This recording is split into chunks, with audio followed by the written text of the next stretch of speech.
बिस्मिल्लाहिर्रहमानिर्रहीम। अस्सलाम वालेकुम। अल्लाह पाक की रहमत करम फजल और शुक्र के साथ आज की रेसिपी करते हैं जी शुरू। आज की इस वीडियो में हम बनाने जा रहे हैं फालसा मार्गरीटा की रेसिपी। ये बनाना बहुत ही आसान है, जस्ट 2 मिनट में आप बहुत ही फ्रेश फालसा मार्गरीटा की रेसिपी घर में रेडी कर सकते हैं। तो इसको इजीली आप बना के सर्व कर सकते हैं और इसकी सबसे बेस्ट बात ये है कि ये हेल्थ के लिए बहुत अच्छा होता है, स्किन के लिए बहुत ज़्यादा अच्छा होता है।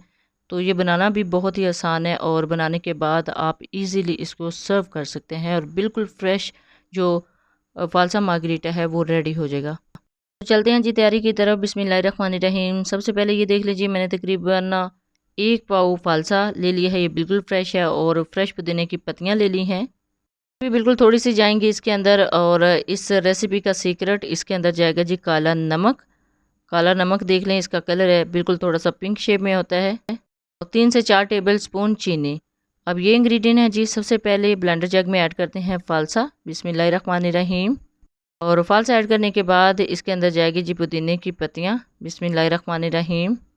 पुदीने की पत्तियाँ ऐड करने के बाद इसके अंदर जाएगा जी काला नमक। बिस्मिल्लाहिर्रहमानिर्रहीम। और काला नमक ऐड करने के बाद अब इसके अंदर जाएगी जी चीनी। बिस्मिल्लाहिर्रहमानिर्रहीम।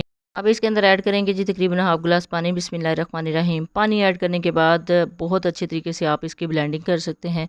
तो अब इसको करते हैं जी कवर और इसको करते हैं ब्लेंड। बिस्मिल्लाहिर्रहमानिर्रहीम। तो अल्हम्दुलिल्लाह बहुत अच्छे तरीके से ये ब्लेंड हो रहा है। बहुत ही यहाँ पे अच्छी ब्लेंडिंग की ज़रूरत होती है ताकि ये जो इसके अंदर सीड्स हैं वो अलग हो जाएं, जो पल्प है वो अलग हो जाए, यानी पानी में मिक्स हो जाए। और कलर देख लें, अल्हम्दुलिल्लाह कितना ज़बरदस्त, कितना फ्रेश कलर है। 2 मिनट तक इसको ब्लेंड करना है। 2 मिनट के बाद ये देख लें जी इस कंडीशन में है। और अब एक सर्विंग बाउल में इसको ऐड करते हैं। बिस्मिल्लाहिर्रहमानिर्रहीम। अब इससे ये जो फ्रेश जूस है ना वो अलग हो जाएगा और इसका जो पल्प है जिसके अंदर बीज भी थे वो अलग हो जाएंगे। और सारा पल्प तो इसके अंदर हमने सारा पल्प नहीं निकालना, लेकिन इसको अच्छे से स्टेन करेंगे। स्टेन करने के लिए ये देखें, इस तरह स्पैचुला या फिर हैंड विस्क की मदद से आप इस स्टेनर में इसको अच्छे से स्टेन कर सकते हैं। तो अल्हम्दुलिल्लाह बहुत ही ज़बरदस्त, बहुत ही फ्रेश फालसा मार्गरीटा की रेसिपी जो है ऑलमोस्ट डन हो चुकी है। बहुत ही ज़बरदस्त, बहुत ही फ्रेश जूस जो है वो अल्हम्दुलिल्लाह ऑलमोस्ट डन हो चुका है। देख लें कितना ज़बरदस्त इसके नीचे कलर आया है इस जूस में। आप चाहें तो मलमल के कपड़े के साथ भी इसको स्टेन कर सकते हैं। बहुत अच्छे तरीके से इसकी जो स्टेनिंग है वो हो जाएगी। मलमल के कपड़े के साथ भी अगर आपके पास इस तरह का स्टेनर छाननी है तो आप उससे भी छान सकते हैं।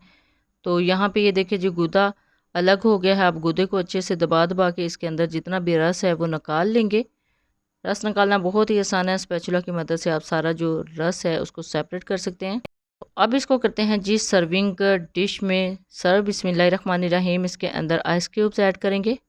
आइस क्यूब्स अल्हम्दुलिल्लाह ऐड हो चुके हैं। अब इसके ऊपर ऐड करते हैं जी फ्रेश फालसे का जूस या फालसा मार्गरीटा भी आप कह सकते हैं। तो अल्हम्दुलिल्लाह अल्हम्दुलिल्लाह बिल्कुल फ्रेश, बहुत ही ज़बरदस्त जो फालसे का शरबत है, फालसे का जूस है वो रेडी हो चुका है। फालसे का सीज़न बहुत जल्दी आता है और बहुत ही जल्दी गुजर जाता है। तो उतनी देर में आप इस तरह के जो रेसिपीज़ हैं जो फालसे से रेडी होती हैं आप इजीली घर में बना सकते हैं। फालसे से बनने वाली और भी रेसिपीज़ आपको मेरे इसी YouTube channel Punjabi food and travel से मिल जाएगी। जब भी इस तरह का जूस बनाए तो अपना फीडबैक ज़रूर दीजिएगा। दुआओं में ज़रूर याद रखिएगा। अल्लाह हाफ़िज़। Thanks for watching.